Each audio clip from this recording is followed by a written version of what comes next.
میں ایک واقعہ آپ کو سناتا ہوں جو خود میرے ساتھ پیش آیا. میرے پاس کئی سال پہلے کی بات ہے، جرمنی سے ایک صاحب کا میرے پاس خط آیا اور انہوں نے اپنا حال یہ لکھا کہ میں پاکستان میں تھا اور وہاں سے پھر میں روزگار کی تلاش میں جرمنی آ گیا.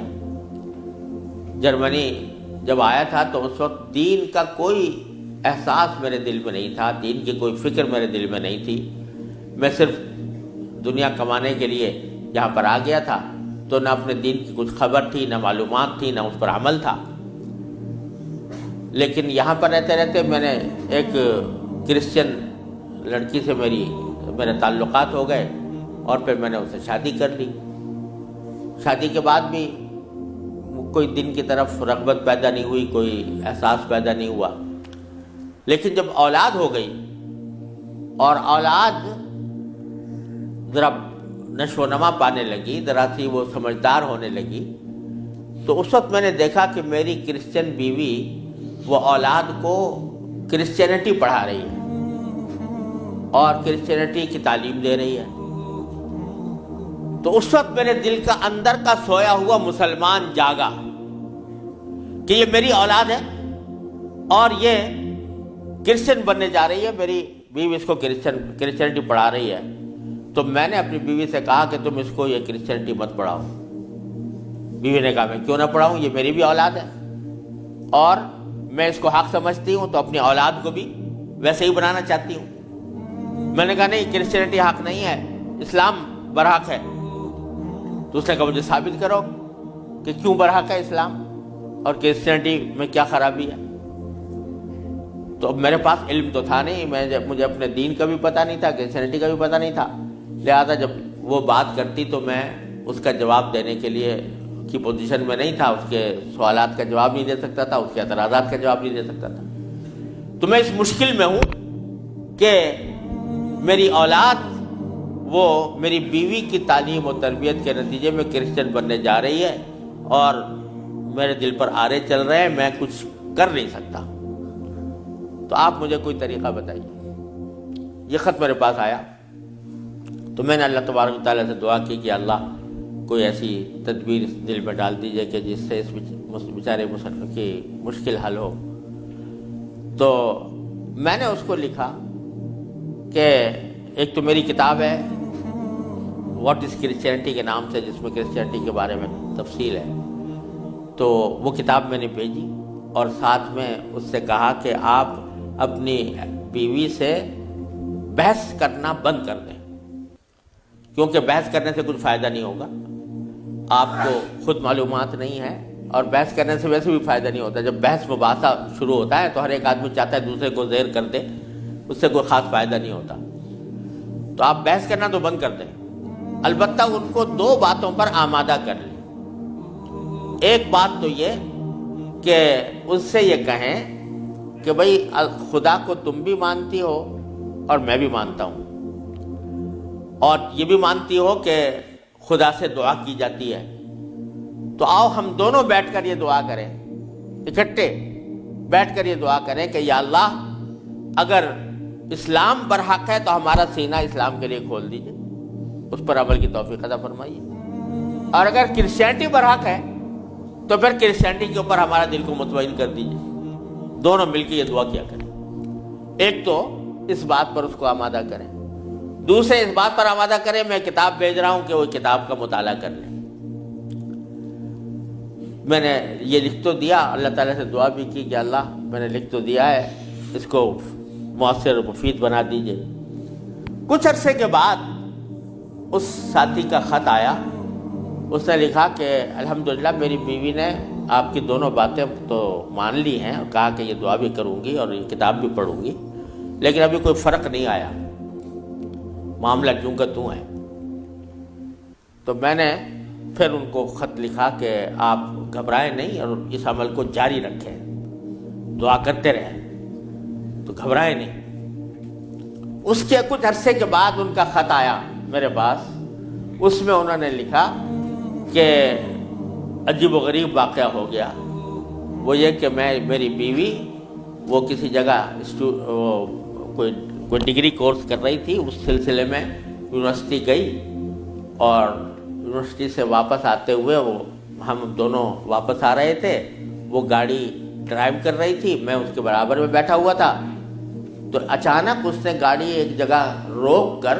اور اس نے اپنا سر اسٹیئرنگ کے اوپر جھکا لیا اور بے تحاشا رونے لگی۔ میں سمجھا کہ خدا نہ کرے اس کے اوپر کوئی دل کا دورہ پڑا ہے یا کوئی تکلیف ہوئی ہے، تو میں پریشان ہوا۔ میں نے پوچھا کیا بات ہے، تو روتے روتے اس سے بولا نہیں جا رہا تھا۔ بمشکل جب میں نے بار بار پوچھا تو اس نے ایک جملہ کہا کہ میں اور کوئی تکلیف نہیں ہے، بس مجھے تم مسلمان بنا دو، اسلام میں قبول کرنا چاہتی ہوں۔ کہتے مجھے اپنے کانوں پر اعتبار نہیں آیا کہ یہ وہی عورت ہے کہ جو اتنی شدت کے ساتھ مجھ سے بحث کیا کرتی تھی، اور اب یہ کری کہ میں نے کیا کہا، تو بار بار میں نے اس سے پوچھا تو اس نے کہا کہ نہیں، میں سچ کہہ رہی ہوں کہ مجھے مسلمان ہونا ہے، تو مجھے کہیں لے جا کر مجھے مسلمان بناؤ۔ میں پھر اس کو فوراً اسلامی سینٹر میں لے گیا، وہاں جا کے اس نے کلمہ شہادت پڑھا، مسلمان ہوئی، اور اس نے خط میں لکھا تھا کہ یہ اتفاق سے یہ دن رمضان کا تھا، اور آج پہلا موقع ہے کہ ہم دونوں نے سحری میں اٹھ کر ہم دونوں نے اکٹھا روزہ رکھا ہے، اور آپ کو خط لکھ رہے ہیں، اور دوسرا خط میری بیوی کی طرف سے ہے۔ تو دوسرا خط اس کے ساتھ تھا اس کی بیوی کی طرف سے، اور اس نے مجھے لکھا تھا کہ میں آپ کا شکریہ ادا کرتی ہوں کہ آپ نے مجھے ایک ایسا طریقہ بتایا جس کے ذریعے اللہ تبارک و تعالیٰ نے مجھے ہدایت عطا فرمائی۔ تو یہ میرے خود اپنے ساتھ پیش آیا ہوا واقعہ ہے۔ اللہ تعالیٰ سے اگر ہدایت مانگی جاتی ہے وہ دعا رد نہیں ہوتی۔ یعنی بہت سی دعائیں جو ہم دنیا کے لیے مانگتے ہیں کہ یا اللہ ہمارا روزگار لگ جائے، ہماری دولت میں اضافہ ہو جائے، اس میں ضروری نہیں کہ اللہ تبارک و تعالیٰ وہی چیز دے دیں جو آپ نے مانگی ہے، اس لیے کہ بعض اوقات اللہ تعالیٰ کے علم میں ہوتا ہے کہ یہ چیز اس کو دیں گے تو اس کے لیے نقصان دہ ہوگی، کوئی اور چیز دے دیتے ہیں، اس سے اچھی چیز دے دیتے ہیں۔ بعض مرتبہ آدمی مانگتا ہے کہ مجھے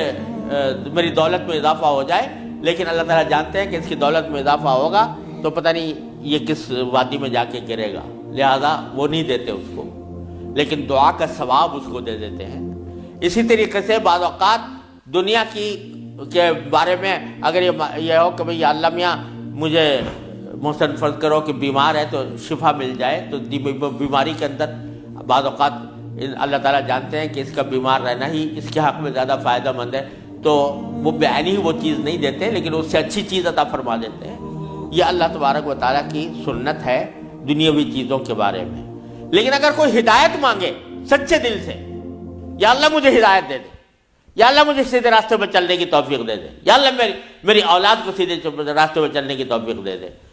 تو یہ دعا رد نہیں ہوتی، اور یہ دعا ضرور قبول ہوتی ہے بشرطے کہ مانگنے والا ہو، سچے دل سے مانگے، خشوع کے ساتھ مانگے، اللہ تعالیٰ سے مانگنے کے انداز میں مانگے، تو اللہ تبارک و تعالیٰ وہ دعا رد نہیں فرماتے۔ بلکہ میرے شیخ حضرت عارفی رحمۃ اللہ علیہ فرمایا کرتے تھے کہ اپنے اللہ میاں سے جب کوئی مانگو تو مچل کر مانگا کرو، یعنی اپنے اللہ میاں سے باتیں کیا کرو، کہہ دیا کرو یا اللہ یا تو مجھے ہدایت دے دیجئے ورنہ آخرت میں مجھ سے مواخذہ نہ فرمائیے گا، یا تو مجھے ہدایت دے دیجئے، گناہوں سے بچا لیجئے، اپنی نافرمانیوں سے بچا لیجئے، یا پھر آخرت میں میری گرفت نہ فرمائیے گا۔ تو بندہ جب اس طرح مانگتا ہے تو اللہ تبارک و تعالیٰ ضرور عطا فرماتا ہے، ہدایت ملتی ہے، اور ساتھ ساتھ یہ کہ وہاں پر آپ کے لیے ایک عذر ہو جاتا ہے کہ یا اللہ میں نے تو آپ سے مانگا تھا اور کہا تھا کہ مجھے ہدایت دے دیجئے، میرے گناہ چھڑوا دیجئے مثلا۔ تو آدمی اپنی سی کوشش کرے اور باقی کام کے لیے دعا کرے، صرف دعا بھی کافی نہیں ہوتی، اپنی سی کوشش بھی ضروری ہے۔ جیسے میں نے وہ یہ مثال دی تھی تو میں نے ساتھ میں اس کو کتاب بھی دی تھی، ایسا نہیں کہ صرف دعا ہی پر اکتفا کرے بلکہ تھوڑا سا طلب اس کے اندر پیدا ہو، کہ طلب بھی ہو، طلب ہو اور اس طلب کے لیے کوئی عملی اقدام اپنا سا کرے، اس کے بعد اللہ تعالیٰ سے مانگے، تو اللہ تعالیٰ رد نہیں فرماتے۔ حضرت مولانا رومی رحمۃ اللہ علیہ فرماتے ہیں، مثنوی والے مولانا رومی فرماتے ہیں کہ دیکھو حضرت یوسف علیہ السلام کا واقعہ دیکھو کہ ان کو جب زلیخا نے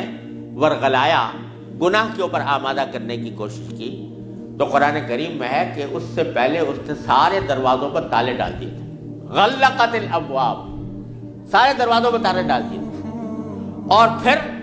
حضرت یوسف علیہ السلام کو بہکایا، ورغلایا۔ تو حضرت یوسف علیہ السلام آنکھوں سے دیکھ رہے تھے کہ سامنے دروازوں پر تالے پڑے ہوئے ہیں، نکلنے کا راستہ نہیں ہے، لیکن انہوں نے یہ سوچا کہ میرے بس میں اتنا ہے کہ دروازے تک چلا جاؤں، بھاگ گئے،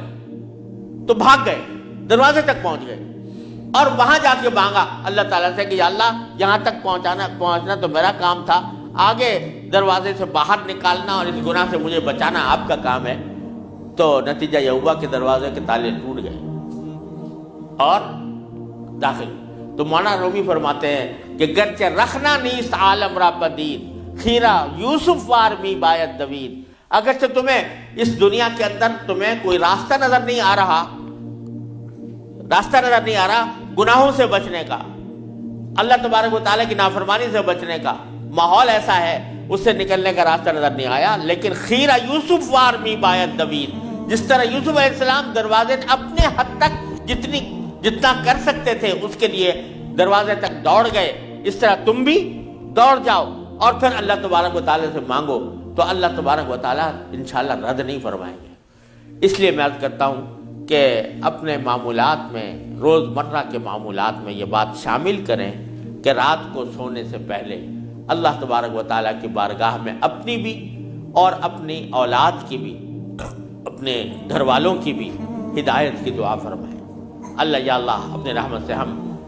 ہم چاہتے ہیں کہ ایسا کریں، اپنی طرف سے کوشش بھی کر رہے ہیں، یا اللہ اپنے فضل و کرم سے اپنے رحمت سے اس کوشش کو کامیاب بنا دیجئے